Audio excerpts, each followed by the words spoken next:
नमस्कार, स्वागत है आप सभी का सी10 न्यूज़ में। मैं हूं आपके साथ पल्लवी त्रिवेदी। धरती पर माँ बाप के बाद अगर किसी को भगवान का दर्जा दिया गया है तो वो है डॉक्टर, जो कि लोगों को नया जीवन दान देने का काम करते हैं। हर किसी की आखिरी उम्मीद डॉक्टरों से ही होती है, लेकिन जब जान बचाने वाला ही जान का सौदागर बन जाए तो आखिर विश्वास किस पर किया जा सकता है। देखिए हमारी ये रिपोर्ट। मामला कानपुर के नरवल तहसील क्षेत्र का है, जहां अवैध तरीकों से हॉस्पिटल, क्लिनिक और पैथोलॉजी डायग्नोस्टिक सेंटरों को चलाया जा रहा है और लोगों की जिंदगी से खिलवाड़ किया जा रहा है। हैरानी की बात तो यह है कि डॉक्टरों के साथ साथ स्वास्थ्य महकमा भी लोगों की जान के साथ खेलने में बिल्कुल नहीं हिचक रहा। बड़े बड़े अधिकारियों को इन अवैध अस्पतालों के बारे में पता है, फिर भी उनके खिलाफ कोई भी कार्रवाई नहीं की जा रही है। हालात ऐसे हो गए हैं कि नरवल तहसील का क्षेत्र अवैध क्लिनिक, पैथोलॉजी और डायग्नोस्टिक सेंटरों का हब बन गया है। आपको बता दें कि कानपुर के नरवल तहसील में मानक विहीन अस्पतालों की संख्या दिन प्रतिदिन बढ़ती जा रही है। यहाँ पर ज्यादातर अस्पताल अवैध तरीके से ही चलाए जा रहे हैं, जिसकी वजह से कई मरीजों की जानें भी जा चुकी हैं। लेकिन इतना सब होने के बाद भी स्वास्थ्य विभाग चुप्पी साधे हुए है और चुपचाप मासूम लोगों की जान के साथ खिलवाड़ कर रहा है। इसमें यह है कि सीएमओ साहब ने इस क्षेत्र का हमें नोडल बनाया है और पूरे ज़िले के नोडल डॉक्टर सुबोध हैं।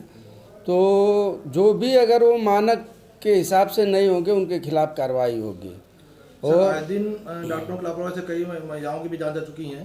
बीते अभी कुछ दिन पहले एक गर्भवती महिला की जान गई थी, और इसी हाल ही में 6-7 महीने पहले एक रमेश ट्रामा सेंटर हॉस्पिटल भी है और डॉक्टर वर्मा साहब का भी है, उसमें एक महिला की, एक वृद्ध व्यक्ति की मौत हुई थी। उसमें हम क्या कहना चाहते हैं? फिर देखिए 6 महीने पहले का तो मुझे न, मैं यहाँ का नोडल था, मैं जून में यहाँ पे इंचार्ज बना हूँ। उसके बाद से हम लोगों को दिया गया है, तो जांच होगी, उसके जो भी अगर मानक के वो अनुरूप कार्य नहीं कर रहे हैं उनके खिलाफ कार्रवाई होगी और उनको इस क्षेत्र में बंद किया जाएगा। सर, आपके क्षेत्र के अंतर्गत ऐसे डायग्नोस्टिक सेंटर भी चल रहे हैं जहाँ पर गर्भाशय करवाया जाता है, जब भी सुप्रीम कोर्ट का भी आदेश बंद भी कर, इसको नियम बंद किए गए हैं, लेकिन आपके क्षेत्र में दर्ज चल रहा है। उसमें क्या कुछ जानकारी आपको है इस मामले में? नहीं, कौन से डायग्नोस्टिक सेंटर की बात कर रहे थे? ऐसा है जो उसका नाम अभी हम उजागर नहीं कर सकते हैं। नहीं, अब देखिए अगर एक मरीज का एक डेंगू की रिपोर्ट का अगर वो आया था कि कुछ वो रिपोर्ट गलत है, तो उसके यहाँ हम गए थे और हमारे जो वो ज़िले के वो इंचार्ज है वो भी गए थे। तो उसके यहाँ एक डॉक्टर भी वो बैठते हैं और वो उनके पूरे कागज़ पूरे हैं। लेकिन सर, जैसा बताया जाए तो सरसौल क्षेत्र में जितने भी अस्पताल चल रहे हैं किसी के मानक नहीं कंप्लीट। एक तरह देखा जाए तो आपको संज्ञान भी है कि हॉस्पिटल से नहीं, तो क्या कह सकते हैं कि स्वास्थ्य विभाग महकमा का संरक्षण चल रहा है इनके ऊपर? नहीं, देखिए संरक्षण की बात तो हम नहीं मानते, क्योंकि देखिए जब से दिया गया हम लोग काम के व्यस्तता की वजह से ही वो चीज़ है इतने कि हम लोग पूरे अस्पताल को चेक नहीं कर पाए। 1-2 अस्पताल को चेक किया गया है, जिनकी शिकायतें थी उनको नोटिस दिया गया है कि भाई आप ले जा करके ज़िले पे अपने वो कागज़ दिखाइए, जो जो उनके मानक फ़ोटो के साथ दिया गया कि अगर आप वो नहीं है तो वहाँ पे ज़िले के दीजिए। तो वो जो लेकर के अपने कागज़ वगज वहाँ पे गए होंगे, वहाँ ज़िले से भी नोटिस मिली है और 1-2 लोगों को हमारे यहाँ से भी नोटिस दी गई है।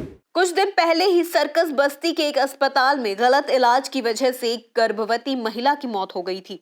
इस तरह की मौत और घटना यहाँ के अस्पतालों के लिए बेहद ही आम बात है। इससे पहले भी बौसर की एक गर्भवती महिला की डॉक्टर वर्मा नामक एक अस्पताल में मौत हो गई थी। ऐसे कई अनेक मामले स्वास्थ्य विभाग के सामने आए हैं, जहां डॉक्टरों की लापरवाही के चलते कई लोगों की मौत हुई है। इतना सब होने के बाद भी स्वास्थ्य विभाग ऐसे अस्पतालों पर मेहरबान है।